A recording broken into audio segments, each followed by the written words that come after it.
Barabara wapenzi watazamaji, leo nimekita kambi katika eneo bunge la Nyakach, kaunti ya Kisumu, ambako mnamo tarehe 2 mwezi wa 4 afisi ya seneta wa Tom Ojianda waliweza kuzuru eneo bunge hili na kuweza kupatana na Mama Teresa ambaye kwa sasa mtoto wake Bwana George ameweza kufariki.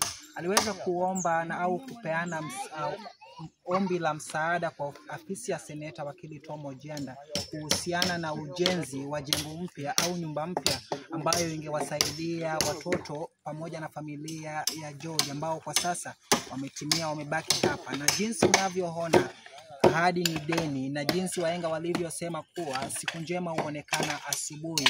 Tumekita kambi katika eneo bunge hili na unavyoangalia ujenzi wa nyumba hili limeanza, na hili ni dhahiri shahiri kuwa seneta wa Kisumu ameweza kutimiza ahadi yake kwa familia hili.